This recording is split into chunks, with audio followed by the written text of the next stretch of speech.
Hello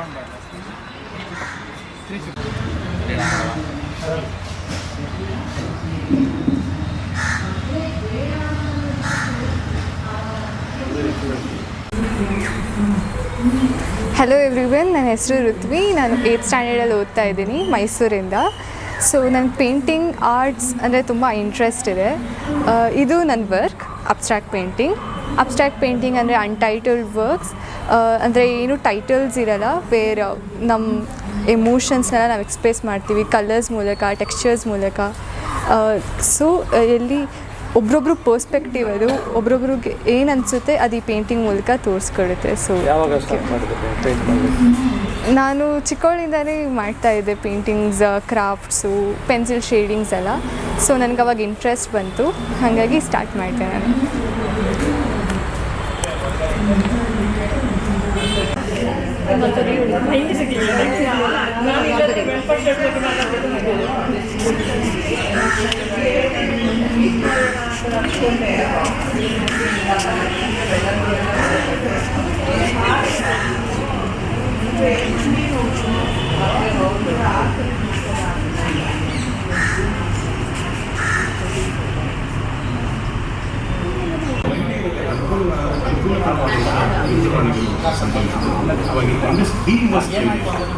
manufacturing ಇಂಡಸ್ಟ್ರಿಗಳು ಸ್ವಲ್ಪ ಇನ್ನೂತ ಜಾತಿಯ ಕಡೆಗೆ ನಡೆದ ಆದರೂ ಸರ್ವಿಸ್ ಇಂಡಸ್ಟ್ರಿ ಅನ್ನೋದು ಹೆಚ್ಚು ಪ್ರಾಧಾನ್ಯತೆಗೆ ಬಂದಾದ ಮೇಲೆ ಇವತ್ತು ಜಗತ್ತಿನ ಉತ್ಪಾದಕತೆಯಲ್ಲಿ ಮಹಿಳೆಯ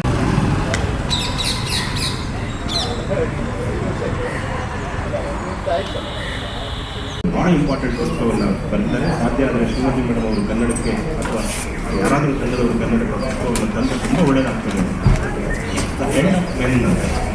ಇನ್ನೊಂದು ನಾನು 2022-23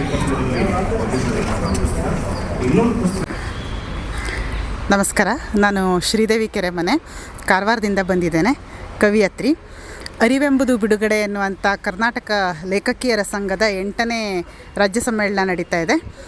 ಒಂದು ಅತ್ಯುತ್ತಮ ಕಾರ್ಯಕ್ರಮ ಇದು. ಲೇಖಕಿಯರೆಲ್ಲ ಸೇರಿದ್ದೇವೆ. ಬೇರೆ ಬೇರೆ ಪ್ರದೇಶದಿಂದ ಬಂದಂತಹ ಲೇಖಕಿಯರು ಇಲ್ಲಿ ಒಟ್ಟಾಗಿ ಸೇರಿ ಮಹಿಳೆಯರ ಸಮಸ್ಯೆಗಳು ಮತ್ತು ಮಹಿಳೆಯರ ಮುಂದಿನ ಸಾಧಕ ಬಾಧಕಗಳನ್ನು ಚರ್ಚೆ ನಡೆಸ್ತಾ ಇರೋದು ನಿಜಕ್ಕೂ ತುಂಬ ಸಂತೋಷದ ವಿಷಯ ಅಂತ ಅನ್ನಿಸ್ತಿದೆ. ಇದೆಲ್ಲದರ ಜೊತೆಗೆ ಒಂದು ಹೊಸ ಅರಿವು ಇಲ್ಲಿ.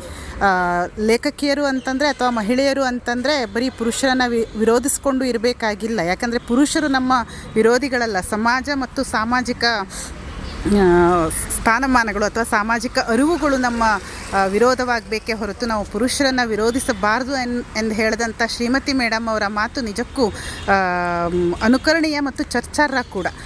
ಇದನ್ನು ಬಹುಶಃ ನಾವು ಅಳವಡಿಸ್ಕೊಳ್ಬೇಕಾಗಿದೆ ಅಂತ ನಾನು ಅಂದ್ಕೋತೇನೆ ಎಲ್ಲ ಲೇಖಕರು. ಯಾಕಂತಂದರೆ ನಮ್ಮ ವಿರೋಧ ಇರೋದು ಸಾಮಾಜಿಕ ತಾರತಮ್ಯದ ವಿರುದ್ಧವೇ ಹೊರತು ಅದನ್ನು ಯಾವುದೋ ವ್ಯಕ್ತಿ ಅಥವಾ ಇವರ ಬಗ್ಗೆ ತೋರಿಸ್ಕೊಳ್ಳೋದಲ್ಲ ಅನ್ನೋದನ್ನು ನಾವಿಲ್ಲಿ ಸಾರ್ತಾ ಲೇಖಕಿಯರ ಸಂಘದ ಕಾರ್ಯಕ್ರಮ ಯಶಸ್ವಿಯಾಗಿ ನೆರವೇರಲಿ ಅಂತ ಹೇಳ್ತಾ ನನ್ನ ಮಾತನ್ನು ಮುಗಿಸ್ತೀನಿ.